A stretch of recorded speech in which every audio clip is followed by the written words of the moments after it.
The Ticky Tacky Neighbourhood. There's a back road I use on my way to work.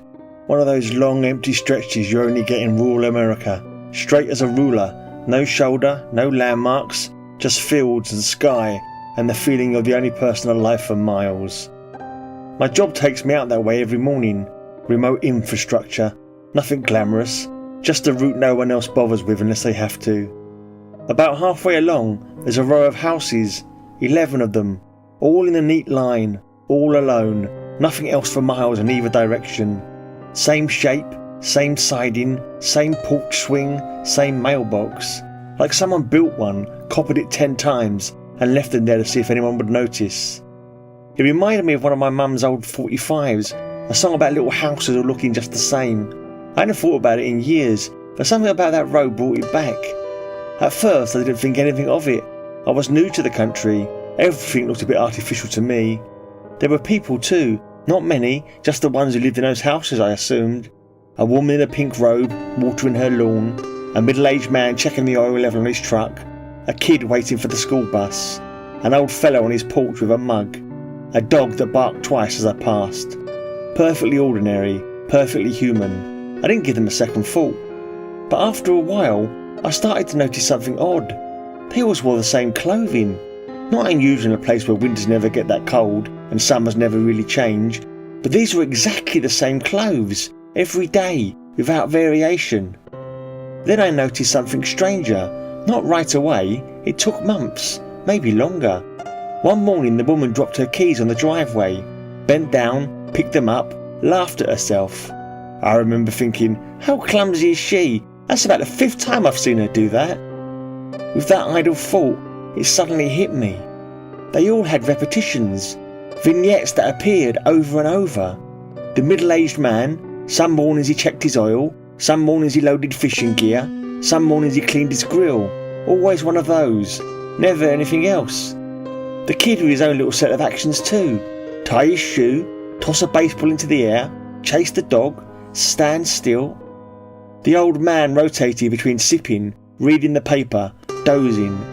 It wasn't endless variation, it was a set, a handful of scenes they cycled through, one after another, like someone had written a list and they were working through it. They weren't all outside every morning. Some days I'd see just the woman, or the man, or the kid on his own. Sometimes it was only the dog barking twice.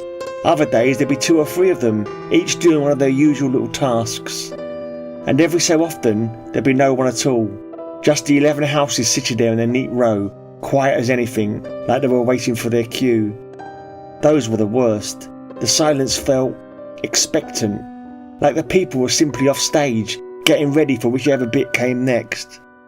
On those empty street mornings, I took the quiet as an opportunity to study the houses more closely. I knew they looked the same, but with a more intent examination I realised they were exactly the same. Same dent in the mailbox, same crack in the 3rd fence slat, same porch swing chain hanging at the same angle.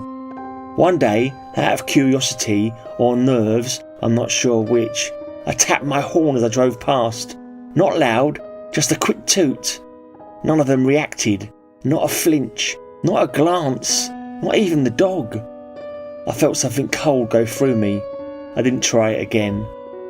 I thought about mentioning it to my wife once, just in passing, but the words sounded ridiculous in my head, and I didn't want her looking at me like I'd gone strange, so I kept it to myself. And anyway, taking another route would have added 15 minutes to my commute. I wasn't about to do that for the sake of a few odd routines. So I kept driving that road, morning after morning, year after year, watching those 11 houses and their little scenes play out like clockwork toys. I never stopped, never slowed down, never walked that street, never knocked on a door. I don't know why. Maybe I didn't want whoever or whatever was behind it to know I'd noticed. Maybe I didn't want to find out what happened if I did. Strangest thing is, they never changed. Not once. Not in all the time I drove that road. I moved out there when I was 30. I'm retiring next month. 35 years, same faces, same scenes, not a day older.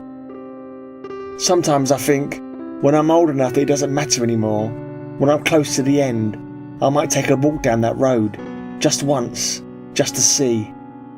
Or maybe I won't.